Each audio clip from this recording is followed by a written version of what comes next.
Good morning. I am 5 minutes earlier today. So, as usual, if you're watching in recording, you're welcome to fast forward or stay with us through our hellos.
Good morning, Gina.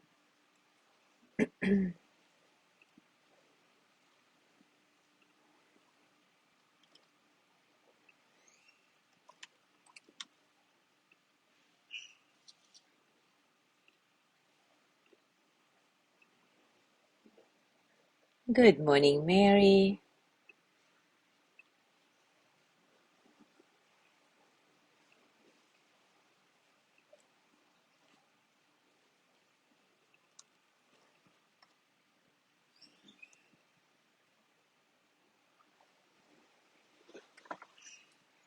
Good morning, Sandra.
Good morning, Jean. All right, it is time for us to start. And in the next 7 days, we will explore chakras from yet another angle. Something that Anadea Judith, the author of the book Eastern Body, Western Mind, that I am heavily relying on during the series, she calls it chakra demons. And she explains it this way. Each of the chakras has what I have come to call a specific demon that interferes with its health and undermines its identity. I use the word demon not to denote some kind of evil creature, but as a way of naming the counterforce that seemingly opposes the natural activity of the chakra. The reason I say seemingly is that demons arise to teach us something. A counterforce usually results in strengthening whatever it opposes. The presence of the demon keeps the chakra from doing its job, but at the same time, that challenge also forces us to bring more awareness to that job. So eventually, we can do it better. When unacknowledged, the demons keep us from moving forward. They fixate our energy at a particular chakra level, short-circuiting our activities and expression, blocking our resolution. But if we acknowledge the demon and explore its reasons for being there, we gain a deeper understanding of ourselves. For example, to acknowledge that we have fear enables us to face that fear and understand its origins, eventually making us more confident. To acknowledge grief enables healing and allows the heart to lighten. So let me briefly explain how our chakra tasks are related to the chakra demons before we go into exploring the first chakra's demon. So the first root chakra is about our physical identity, and the task here is self-preservation. The demon of this chakra is fear. Sacral chakra, our emotional identity, is about the task of self-gratification. The demon here is guilt. Solar plexus chakra is our ego identity. The task being self-definition. The demon is shame.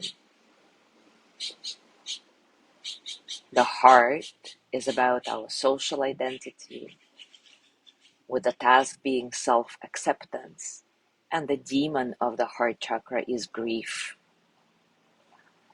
Throat chakra, our creative identity, is about self-expression.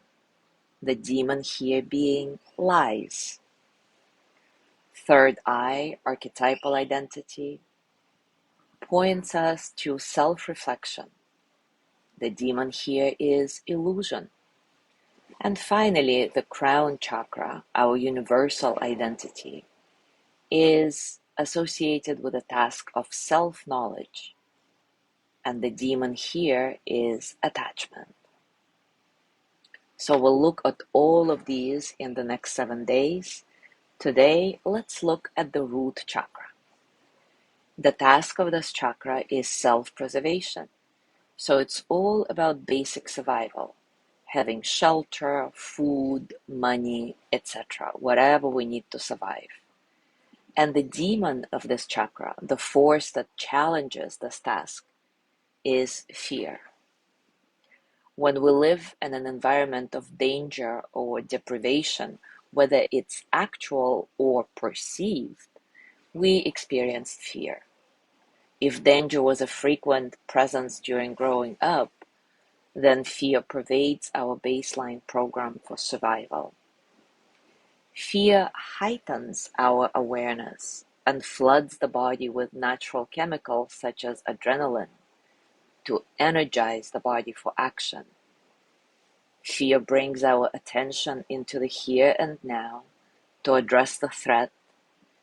We become hypervigilant, restless, anxious. Paradoxically, though, the sense of fear often brings a feeling of safety, as we feel safe because we are hypervigilant and think that we have everything under control. In this case, we actually become very uncomfortable when we try to relax because it feels like we're losing control, losing our grip. If we are constantly in the stress of fear, in the state of stress and fear, the nervous system becomes totally overworked, which of course may lead to some very unpleasant physical symptoms like high blood pressure, heart trouble, immune system depletion, insomnia, etc. The healthy state of the first chakra is safety, security, solidity. To work through fear is to learn to relax and feel the subtle energies of the body, to have pleasure and expand our attention to a wider view. To combat fear is to strengthen the root chakra. To live in constant fear and stress is to weaken the chakra. In order to fully ground into a solid foundation capable of supporting the rest of our activities, the demon of fear must be overcome. This means that the fear must be understood. Where does it come from? What's the worst part of it? And just understanding is not enough, because the fear response is so lodged in the body itself. The next step in healing is to release and integrate the instinctual response to the fear, so to understand it too. Does it make you want to run and hide? Or does it make you angry and activated? Does it make you paralyzed and confused? Allowing the body to express these responses helps us break the cycle of fear and create a healthier pattern. Interestingly, fear exists as an ally of self-preservation, which is the task of our root chakra. Because fear teaches us about our own importance and the need to take care of ourselves. Only when we acknowledge this demon as an ally can it be truly mastered. Ernest Holmes, the founder of the Science of Mind philosophy, describes both fear and faith as having similar qualities, which I find very interesting. He says fear is a belief that something awful might happen, while faith is a belief that something good will happen. So if we can replace unreasonable fear with reasonable faith, then we have a natural antidote to our first chakra demon. And of course, there's so many ways to work with chakra demons. There are specific visualizations, meditations, drawing exercises, grounding through the feet, body dialogue, etc., etc. We cannot possibly go into all the details and the scope of our mindful mornings. So for today, I chose Tara Brach's rain practice to connect with whatever fears we have inside and start nourishing our way into inner safety. So let's do that right now. Take a comfortable position, and as usual, take a few moments to settle in.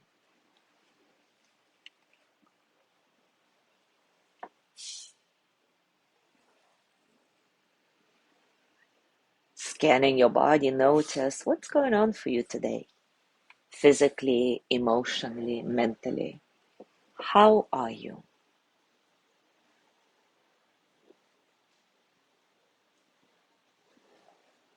Remember that Tara Brach uses the RAIN acronym for the process of recognizing what's happening, allowing life to be just as it is without changing it, investigating it all with kind attention, and finally, nourishing ourselves with loving presence. So right now, sitting quietly, close your eyes and take a few full breaths. Bring to mind the current situation that provokes a strong sense of fear in you. And take some moments to enter this experience. Maybe you visualize the scene or situation, remember the words spoken, sense the most distressing moments of it. Contacting the charged essence of the story is the starting place for exploring the healing presence of rain.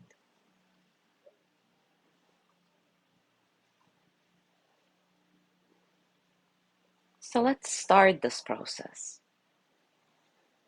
with the first letter of the acronym R, that stands for recognize what is happening.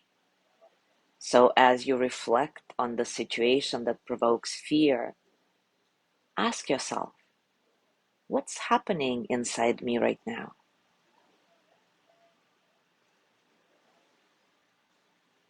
Scan your body and notice what sensations you're most aware of in the body.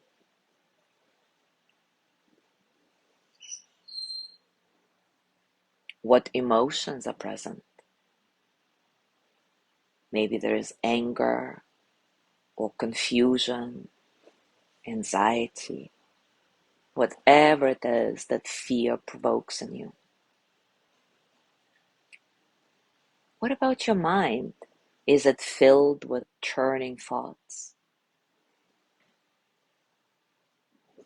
Take a moment to become aware of whatever it is that's predominant, or maybe the overall emotional tone of the situation.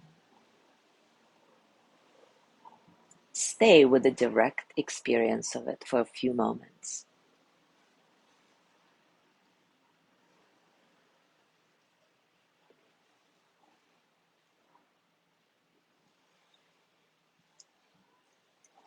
And now we move into the next step of rain, allowing life to be just as it is. So maybe put your hands on your heart and send a message within, send a message to your heart to let be for this entire experience. Say yes to this fear. Find in yourself the willingness to pause and accept that in these moments, what is simply is. You can experiment with mentally whispering some words that resonate, like yes to that, or I consent, I allow, let be.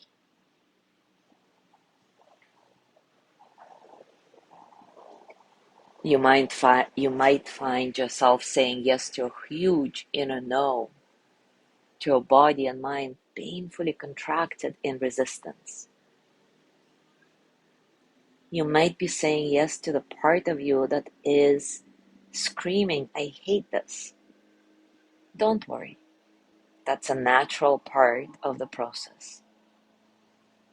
At this point in the rain process, you're simply noticing what is true and intending not to judge, not to push away, not to control anything you find.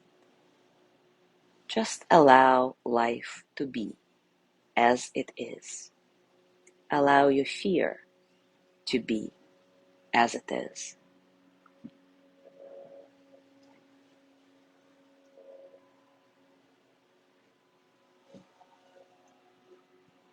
The next step of rain is investigating with a gentle and curious attention. So now bring an interested and kind attention to your experience. Some of the following questions may be helpful. Feel free to experiment with them. Add your own.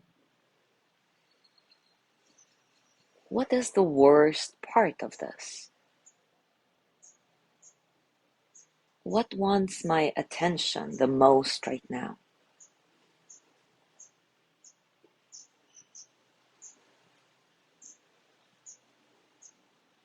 What is the most difficult, painful thing that I'm believing when I feel this fear?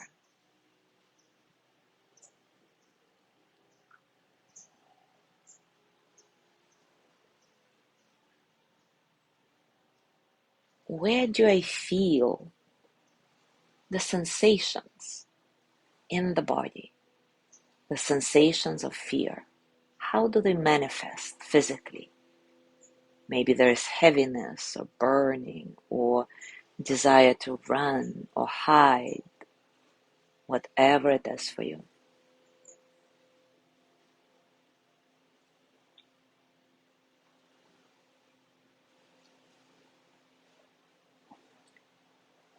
If the most vulnerable, hurting part of you could communicate right now, what would it express?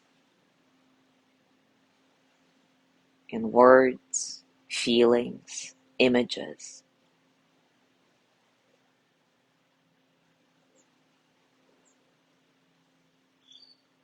Keep bringing your attention to your body. Don't try to think your way through it. Simply try to directly contact the felt sense and all the physical sensations of your most vulnerable place, the place of fear.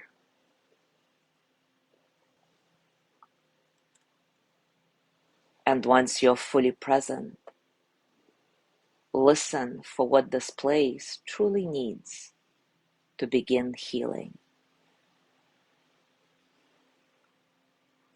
which moves us to the last part of the rain practice, nurturing with loving presence.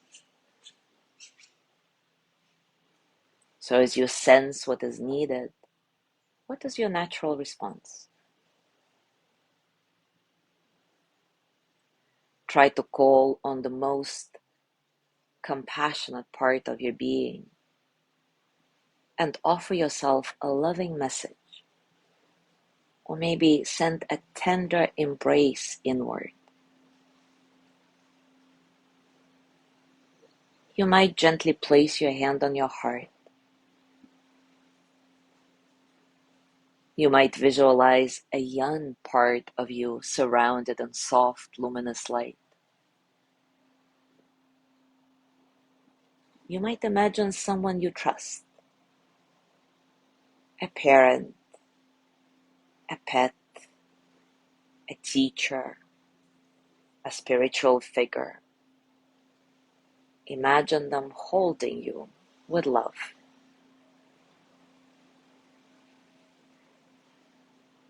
And here, feel free to experiment with ways of befriending your inner life, whether through words or touch, images or energy. Discover what best allows you to feel nurtured.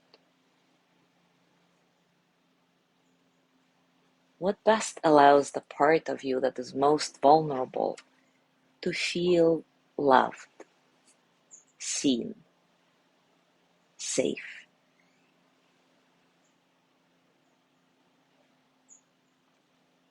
Stay a little bit with this experience.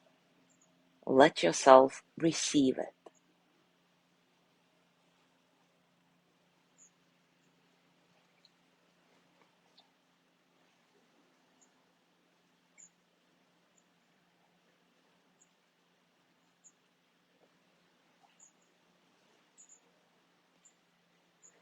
Rest in this natural, loving awareness that is your heart space.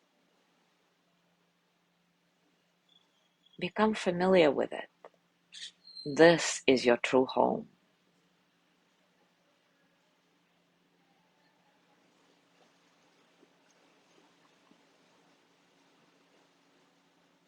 Ask yourself,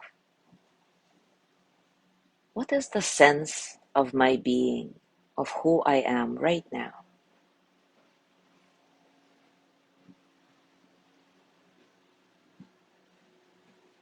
Has anything shifted from when I began this meditation?